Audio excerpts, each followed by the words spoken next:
probably the least unexpected news in Xbox history, Starfield coming to PlayStation 5. The interesting thing about this was, like, when I started mentioning this and when people started mentioning this, I think it was like something that they mentioned last year. I want to point out something real quick though. Does anybody else feel like Microsoft might be blowing their load prematurely by releasing all these games in 1 year on PlayStation? I don't know. It's like, eventually you're going to have a lull in your first party, and, while maybe not necessarily next year, you want to have something that's going to drive sales, I'm sure.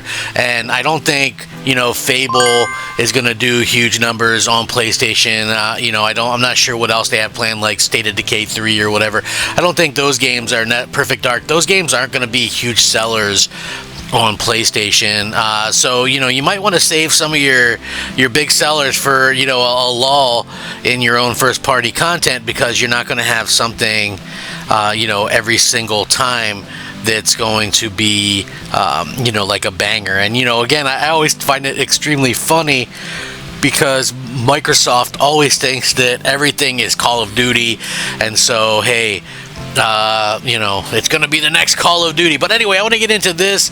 Should be a fun video or a sad video. I'm kind of used to this by now. What's up? I'm Crab Gamer. This is Crab Gamer Reviews, back with another video. Thank you guys for checking it out. I appreciate it. Please like, share, subscribe. I would appreciate that as well. Every little bit helps. All I ask for really is a like on the videos.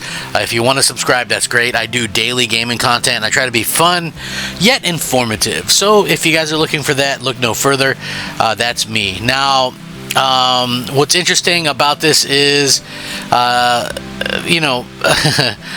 this point, it's actually of a surprise that Xbox hasn't moved Starfield to the PS5 yet. Everything else that has been ported to the console, sounds like the plan is for it to change in the near future. Now, this is the thing, right?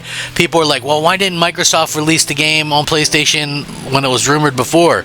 Obviously, the game was probably in full production on PlayStation for a while now, but I would say, the thing that makes the most sense to them is do what they've been doing, which is release it when you have a complete edition to release, so whatever the next and final piece of content is for the game, you release it when you have the PlayStation version ready. And that's one of the things that kind of bugs me as well as an Xbox owner, is the fact that Microsoft is really kind of going out of their way to hold off on releasing things when they're ready, right? And that's a big problem in my opinion. You have a situation where, maybe some new content is ready, but, instead they don't release it on the Xbox platform. They hold it back to go, okay, well, here, you can get it on PlayStation now, and, get it with this extra piece of content. Oh, don't worry, that content's also coming to Xbox gamers.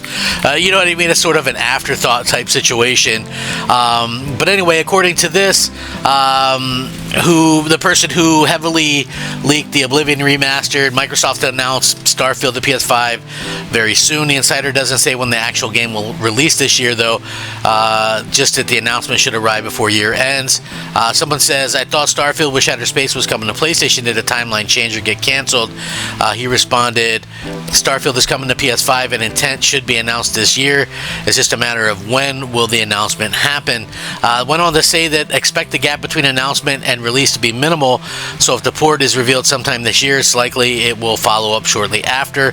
This lines up with other recent Xbox to PS5 ports, which have typically had a few months between announcements and launch. So this is just, a little bit of grain of salt for now, but given the track record and Xbox's multi-platform leanings, this sounds pretty likely. Will we get another Xbox expansion alongside it in a similar vein to Shattered Space? Who knows? But Bethesda is definitely still supporting the RPG. No doubt, when they release,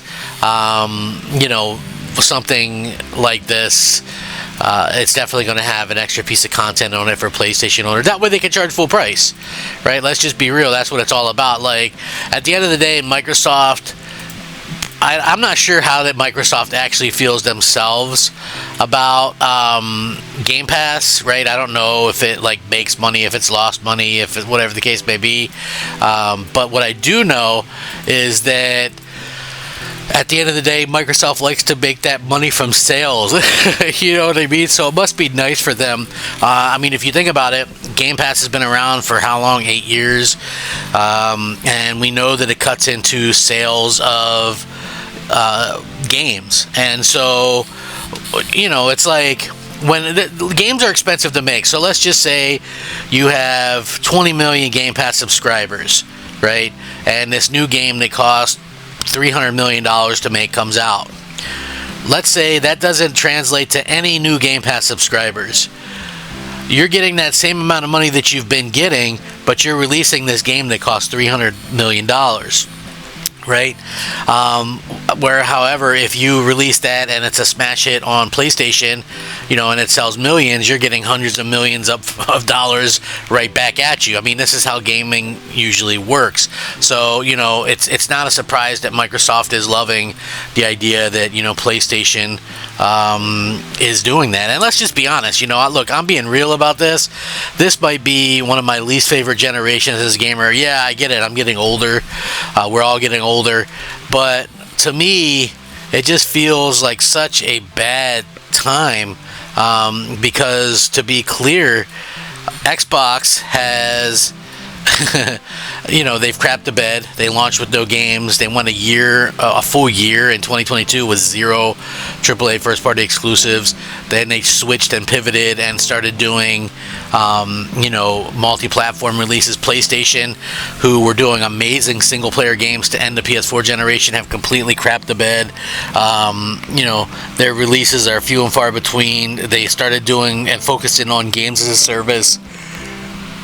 It's just absolutely crazy how this has happened. Like, Sony has literally ruined, have like wasted this entire generation. And the thing is, it's not going to cost them a single fan, because where are you going to go if you're a fan? You know what I mean? Like, I'm just being honest. Where else are you going to go?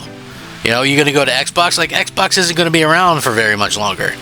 You know, you're going to go to PC? Well, unless you're a PC dude, do you really want to do that? You know, I think, like, it's easy to kind of go out there, and for me anyway, I will never game on a PC. And so when I see stuff like this happen, it just makes you kind of scratch your head a little bit. You know, it's like, you know, this was the big reason to own an Xbox, and now it's like they're taking that out, taking that away. I just don't understand the thought process behind what Microsoft is doing. It's not a good way to do anything. You know, I get that people go, oh, well, they're playing checkers or chess, and Sony's playing checkers. It's like, I would get that argument if there was ever any semblance of or inclination that this wasn't a one-way street. You know what I mean?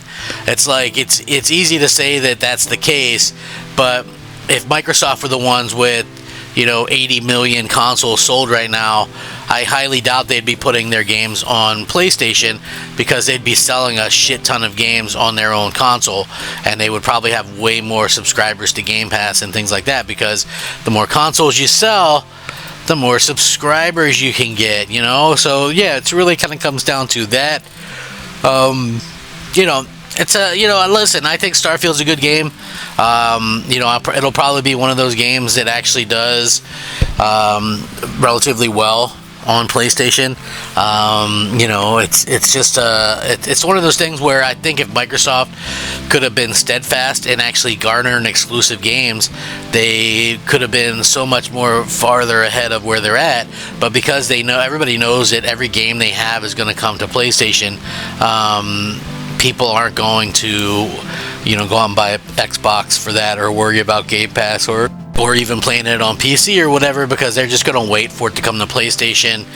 You know, I know, like, a lot of those PlayStation dudes are extremely hardcore, and so, you know, again, it's just one of those situations where, you know, we kind of deal with this stuff, and, you know, one of those things that kind of comes about is at the end of the day, you kind of reap what you sow, I guess. And Microsoft realistically have dropped the ball continuously, and, you know, that's something that I think they're going to get a lot of crap for, and rightly so. Rightly so. I think that's something that needs to be said. That's something that needs to be done, and they need to be. Actually, I think Microsoft needs to be taken out to the woodshed a little bit. You know what I mean? Like, they don't care about gamers at all. Obviously, and they obviously don't care about their own console anymore. So, let me know what you guys think. Rack 'em up. Crap Gamer out.